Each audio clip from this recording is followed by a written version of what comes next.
30 ఏళ్ల తర్వాత 2025లో శని రాహువుల సంయోగంతో వీరికి అఖండ ధనయోగం. వేద జ్యోతిష్య శాస్త్రం ప్రకారం 2025 సంవత్సరం చాలా ముఖ్యమైనది. 2025 సంవత్సరంలో ముఖ్య గ్రహాల మార్పులు, ముఖ్య గ్రహాల సంయోగాలు జరగబోతున్నాయి. ఈ సంవత్సరం శని, రాహువు, కేతువు మరియు గురుగ్రహాలు తమ రాశిని మార్చుకుంటాయి. ముఖ్యంగా 2025 సంవత్సరంలో కుంభరాశి నుంచి శని మార్చి నెలలో మీనరాశిలోకి వెళ్తాడు. శని రాహువుల సంయోగం. అయితే అప్పటికే అక్కడ ఉన్న రాహువుతో శని సంయోగం చెందుతాడు. 30 సంవత్సరాల తర్వాత మీనరాశిలో శని రాహువుల అరుదైన కలయిక జరుగుతుంది. ఇది అనేక రాశుల వారికి శుభ ఫలితాలను ఇస్తుంది.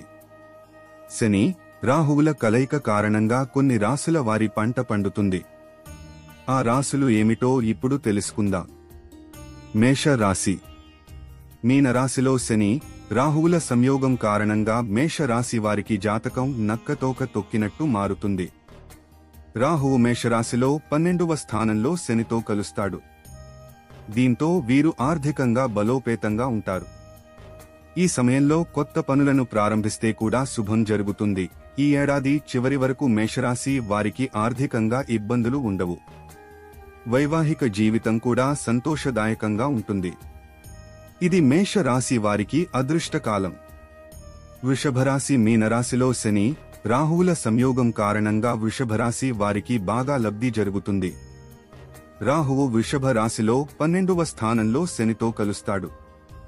ఈ సంయోగం కారణంగా వృషభ రాశి జాతకులకు తిరుగులేని శుభ ఫలితాలు కలుగుతాయి. వృషభ రాశి వారి చిరకాల కోరికలు తీరుతాయి. ఉద్యోగం చేసేవారి పనిలో పురోగతి సాధించి ఉన్నతాధికారుల మన్ననలు పొందుతారు. ధనార్జన మార్గాలు పెరుగుతాయి. తులారాశి. తులారాశి వారికి శని, రాహువుల సంయోగం కారణంగా శుభ ఫలితాలు వస్తాయి. 2025లో ఆర్థికంగా లాభదాయకంగా ఉంటుంది. జీవిత భాగస్వామితో సంతోషంగా గడుపుతారు.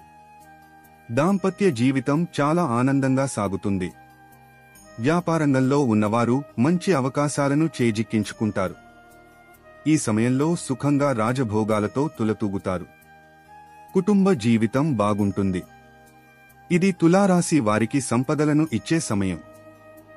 ఈ వీడియో మీకు నచ్చినట్లయితే లైక్ చేయండి, షేర్ చేయండి, మా ఛానల్ని సబ్స్క్రైబ్ చేయండి.